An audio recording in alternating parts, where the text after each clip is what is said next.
PSC ഇൻഫിനിറ്റിലേക്ക് എല്ലാവർക്കും സ്വാഗതം. PSC നടത്തിയ പരീക്ഷയുടെ ഫൈനൽ ആൻസർ കീ പ്രകാരമുള്ള ചോദ്യോത്തരങ്ങളാണ് ഇന്നിവിടെ ചെയ്യാനായിട്ട് പോകുന്നത്. ഈ ചോദ്യ പേപ്പറിലെ ആദ്യത്തെ 30 ചോദ്യങ്ങൾ തൊട്ടു മുന്നത്തെ വീഡിയോയിൽ ചെയ്തിട്ടുണ്ട്. എല്ലാവരും ആ വീഡിയോ കാണുവാനായി ശ്രമിക്കുക. അപ്പോൾ ചോദ്യങ്ങളിലേക്ക് കടക്കാം. 31ാമത്തെ ചോദ്യം, കേരളത്തിൽ ഏറ്റവും അധികം വിളവൈവിധ്യമുള്ള പ്രദേശം ഏതാണ്? കേരളത്തിൽ ഏറ്റവും അധികം വിളവൈവിധ്യമുള്ള പ്രദേശമാണ് ഇടനാട്. ഇടനാട്ടിലാണ് കേരളത്തിൽ ഏറ്റവും അധികം വിളവൈവിധ്യമുള്ളത്.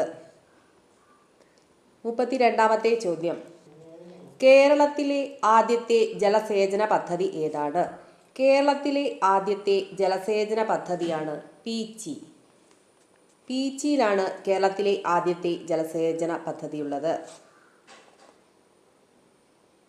33ാമത്തെ ചോദ്യം, ഏറ്റവും കൂടുതൽ കടൽ തീരമുള്ള ജില്ല ഏതാണ്? ഏറ്റവും കൂടുതൽ കടൽ തീരമുള്ള ജില്ലയാണ് കണ്ണൂർ. കണ്ണൂരിലാണ് ഏറ്റവും കൂടുതൽ കടൽ തീരമുള്ളത്. 34ാമത്തെ ചോദ്യം, കേരളത്തിൻ്റെ ഏറ്റവും വടക്കേ അറ്റത്തുള്ള ചുരം ഏതാണ്? കേരളത്തിൻ്റെ ഏറ്റവും വടക്കേ അറ്റത്തുള്ള ചുരമാണ് ആലട്ടി ചുരം. ആലട്ടി ചുരം. 35ാമത്തെ ചോദ്യം, ഇന്ത്യയിലെ ആദ്യത്തേതും ഏഷ്യയിലെ ഏറ്റവും നീളം കൂടിയതുമായ സൈക്കിൾ ഹൈവേ താഴെ പറയുന്ന ഏത് സംസ്ഥാനത്തിലാണ് തുറന്നുകൊടുത്തത്? ഇന്ത്യയിലെ ആദ്യത്തേതും ഏഷ്യയിലെ ഏറ്റവും നീളം കൂടിയതുമായ സൈക്കിൾ ഹൈവേ താഴെ പറയുന്ന ഏത് സംസ്ഥാനത്തിലാണ് തുറന്നുകൊടുത്തത്? ഉത്തർപ്രദേശ്. ഉത്തർപ്രദേശ്. 36ാമത്തെ ചോദ്യം, ഇന്ത്യൻ മഹാസമുദ്രത്തിലെ ഏറ്റവും ആഴം കൂടിയ ഭാഗം ഏതാണ്? ഇന്ത്യൻ മഹാസമുദ്രത്തിലെ ഏറ്റവും ആഴം കൂടിയ ഭാഗമാണ് വാർട്ടൺ ഗർത്തം. വാർട്ടൺ ഗർത്തമാണ് ഇന്ത്യൻ മഹാസമുദ്രത്തിലെ ഏറ്റവും ആഴം കൂടിയ ഭാഗം.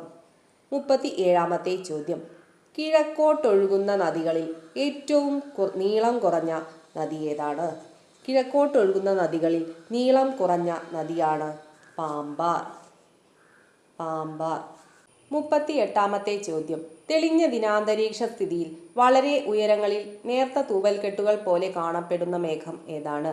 തെളിഞ്ഞ ദിനാന്തരീക്ഷ സ്ഥിതിയിൽ വളരെ ഉയരങ്ങളിൽ നേർത്ത തൂവൽക്കെട്ടുകൾ പോലെ കാണപ്പെടുന്ന മേഘങ്ങളാണ് സിറസ് മേഘങ്ങൾ. സിറസ് മേഘങ്ങൾ. 39ാമത്തെ ചോദ്യം, ഇന്ത്യൻ ഒളിമ്പിക് അസോസിയേഷൻ പ്രസിഡന്റായി തെരഞ്ഞെടുക്കപ്പെട്ട ആദ്യത്തെ മലയാളി ആരാണ്? ഇന്ത്യൻ ഒളിമ്പിക് അസോസിയേഷൻ പ്രസിഡന്റായി തെരഞ്ഞെടുക്കപ്പെട്ട ആദ്യത്തെ മലയാളിയാണ് PT ഉഷ. PT ഉഷയാണ് ഇന്ത്യൻ ഒളിമ്പിക് അസോസിയേഷന്റെ പ്രസിഡന്റായി തെരഞ്ഞെടുക്കപ്പെട്ട ആദ്യത്തെ മലയാളി. 40ാമത്തെ ചോദ്യം, സുന്ദരവനം എന്ന പേര് ലഭിക്കാൻ കാരണമായ കണ്ടൽച്ചെടി ഏതാണ്? സുന്ദരവനം എന്ന പേര് ലഭിക്കാൻ കാരണമായ കണ്ടൽ ചെടിയാണ് സുന്ദരി കണ്ടൽ. സുന്ദരി കണ്ടൽ. 41ാമത്തെ ചോദ്യം, കറുത്ത മണ്ണ് കാണപ്പെടുന്ന ജില്ല ഏതാണ്? കറുത്ത മണ്ണ് കാണപ്പെടുന്ന ജില്ലയാണ് പാലക്കാട് ജില്ല. പാലക്കാട് ജില്ലയിലാണ് കറുത്ത മണ്ണ് കാണപ്പെടുന്നത്. 42ാമത്തെ ചോദ്യം, ഇന്ത്യയുടെ ധരാതലീയ ഭൂപടങ്ങൾ നിർമ്മിക്കുന്ന ഔദ്യോഗിക ഏജൻസി ഏതാണ്? ഇന്ത്യയുടെ ധരാതലീയ ഭൂപടങ്ങൾ നിർമ്മിക്കുന്ന ഔദ്യോഗിക ഏജൻസിയാണ് സർവേ ഓഫ് ഇന്ത്യ.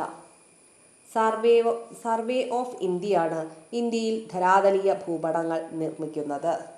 43ാമത്തെ ചോദ്യം, ദേശീയ സരസ് മേളയ്ക്ക് കേരളത്തിൽ ആതിഥ്യമരുളിയ ആദ്യത്തെ ജില്ല ഏതാണ്? ദേശീയ സരസ് മേളയ്ക്ക് കേരളത്തിൽ ആതിഥ്യമരുളിയ ആദ്യത്തെ ജില്ലയാണ് കോട്ടയം ജില്ല. കോട്ടയം ജില്ല. 44ാമത്തെ ചോദ്യം, ആധുനിക ഇന്ത്യയിലെ സാമൂഹ്യ പുനരുദ്ധാരണത്തിന് വേണ്ടി സ്വാമി ദയാനന്ദ സരസ്വതി സ്ഥാപിച്ച പ്രസ്ഥാനം ഏതാണ്? ആധുനിക ഇന്ത്യയിലെ സാമൂഹ്യ പുനരുദ്ധാരണത്തിന് വേണ്ടി സ്വാമി ദയാനന്ദ സരസ്വതി സ്ഥാപിച്ച പ്രസ്ഥാനമാണ് ആര്യ സമാജം. ആര്യ സമാജം. 45ാമത്തെ ചോദ്യം, അണക്കെട്ടുകൾ ഇന്ത്യയുടെ വികസനത്തിൻ്റെ മഹാക്ഷേത്രങ്ങളാണെന്ന് വിശേഷിപ്പിച്ച വ്യക്തി ആരാണ്? അണക്കെട്ടുകൾ ഇന്ത്യയുടെ വികസനത്തിൻ്റെ മഹാക്ഷേത്രങ്ങൾ എന്ന് വിശേഷിപ്പിച്ച വ്യക്തിയാണ് ജവഹർലാൽ നെഹ്റു. ജവഹർലാൽ നെഹ്റുവാണ് അണക്കെട്ടുകൾ ഇന്ത്യയുടെ വികസനത്തിൻ്റെ മഹാക്ഷേത്രങ്ങൾ എന്ന് വിശേഷിപ്പിച്ചത്. 46-ാമത്തെ ചോദ്യം. 42-ാം ഭരണഘടനാ ഭേദഗതി പ്രകാരം ഭരണഘടനയുടെ ആമുഖത്തിൽ കൂട്ടിച്ചേർക്കപ്പെട്ട ആശയങ്ങൾ ഏതൊക്കെയാണ്? 42-ാം ഭരണഘടനാ ഭേദഗതി പ്രകാരം ഭരണഘടനയുടെ ആമുഖത്തിൽ കൂട്ടിച്ചേർക്കപ്പെട്ട ആശയങ്ങളാണ് മതേതരത്വം, സ്ഥിതി സമത്വം. മതേതരത്വം, സ്ഥിതി സമത്വം. 47-ാമത്തെ ചോദ്യം. മൈക്കലാഞ്ചലോയുടെ ലാ പിയാത്തെ എന്ന പ്രശസ്ത ശില്പത്തിൻ്റെ മലയാള അർത്ഥം എന്താണ്? മൈക്കലാഞ്ചലോയുടെ ലാ പിയാത്തെ എന്ന പ്രശസ്ത ശില്പത്തിൻ്റെ മലയാള അർത്ഥം എന്താണ്? കരുണ. കരുണ എന്നതാണ് മൈക്കലാഞ്ചലോയുടെ ലാ പിയാത്തെ എന്ന പ്രശസ്ത ശില്പത്തിൻ്റെ മലയാള അർത്ഥം. 48-ാമത്തെ ചോദ്യം. സ്വർണ്ണ ജയന്തി ഷഹാരി റോസ്ഗാർ യോജനയെ സംബന്ധിച്ച് ശരിയായ പ്രസ്താവന ഏതാണ്? സ്വർണ്ണ ജയന്തി ഷഹാരി റോസ്ഗാർ യോജനയെ സംബന്ധിച്ച് ശരിയായ പ്രസ്താവന ഏതാണ്? ഉത്തരം ഓപ്ഷൻ എ ആണ്. 1. നഗരങ്ങളിലെ തൊഴിൽ രഹിതർക്ക് പ്രയോജനം. സ്വയം തൊഴിൽ പ്രോത്സാഹിപ്പിക്കുന്നു. സ്വർണ്ണ ജയന്തി ഷഹാരി റോസ്ഗാർ യോജനയുമായി ബന്ധപ്പെട്ട പ്രസ്താവനയാണ്. നഗരങ്ങളിലെ തൊഴിൽ രഹിതർക്ക് പ്രയോജനം. സ്വയം തൊഴിൽ പ്രോത്സാഹിപ്പിക്കുക. 49-ാമത്തെ ചോദ്യം. ഇന്ത്യൻ ഇലക്ഷൻ കമ്മീഷനിലെ പുതിയ അംഗം ആരാണ്?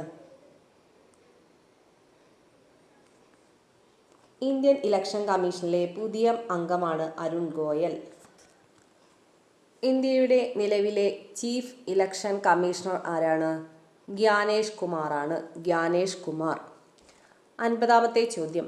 ഇന്റർനാഷണൽ ചിൽഡ്രൻസ് ഡേ 2022 ആപ്തവാക്യം എന്താണ്? ശരി ഉത്തരം ഓപ്ഷൻ എ, ഓരോ കുട്ടിയെയും ഉൾപ്പെടുത്തൽ. 51-ാമത്തെ ചോദ്യം.